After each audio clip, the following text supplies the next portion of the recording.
Épisode 26. Joseph et Roman, le secret des grottes de Touzon. Un samedi d'été, alors que la chaleur commençait à onduler au-dessus des pierres, Joseph et Roman bouclaient leur petit sac à dos dans l'entrée de la maison. Leur papa, chaussé de baskets et souriant, annonça: Aujourd'hui, direction les grottes de Touzon. Vous êtes prêts à entrer dans le monde souterrain? Roman leva les bras en l'air. On va voir des stalactites? Et des chauves-souris? Ajouta Joseph. Peut-être, et peut-être plus encore, répondit leur papa avec un clin d'œil mystérieux.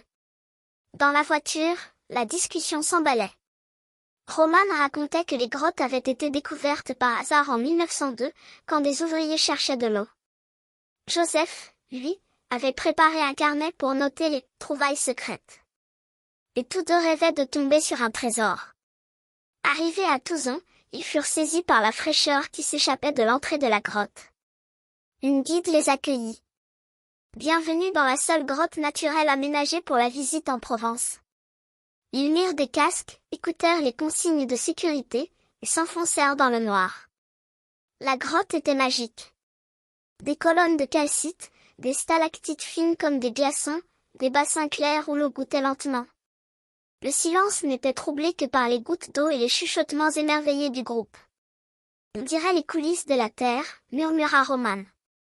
Joseph, fasciné, suivait chaque détail du regard, jusqu'à ce qu'il remarque quelque chose d'étrange.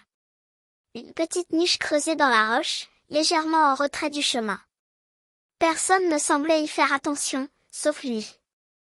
À l'intérieur, il vit un symbole gravé. Une sorte de spirale avec des flèches autour. Papa, regarde ça. C'est pas sur le plan. La guide les appela pour reprendre la visite, mais Joseph glissa à l'oreille de Roman. On reviendra. Ce symbole veut dire quelque chose. Le lendemain, ils revinrent avec leur papa et une autorisation spéciale pour suivre un atelier pour enfants dans la grotte. Pendant l'atelier, ils observèrent des cristaux, écoutèrent les légendes, et apprirent à lire les signes de l'érosion. Mais Joseph n'avait pas oublié la spirale. Pendant une pause, ils s'éclipsèrent un instant, remontant discrètement vers la niche. Roman, la langue frontale vissée sur la tête, fouilla la roche. Et là, une pierre semblait fausse. Plus lisse. Ils appuyèrent dessus. Clic. Un léger grondement se fit entendre. Une paroi bascula, dévoilant un minuscule passage creusé dans la roche, à peine assez grand pour ramper. « On y va ?» demanda Joseph. « Bien sûr » souffla Roman. À l'intérieur, la lumière de leurs lampes dansait sur des murs recouverts de dessins préhistoriques, mains, cerfs, soleil. Puis, tout au fond, un coffret en pierre scellé. Sur le couvercle, une inscription. « À ceux qui respectent la terre, le secret se révèle. » Roman effleura la pierre. Le couvercle s'ouvrit en douceur. À l'intérieur, une pierre lumineuse, probablement un minéral rare, et une plume d'oiseau fossilisée, entourée de petits cailloux parés de graines anciennes. Joseph comprit, ce n'était pas un trésor d'or ou d'argent.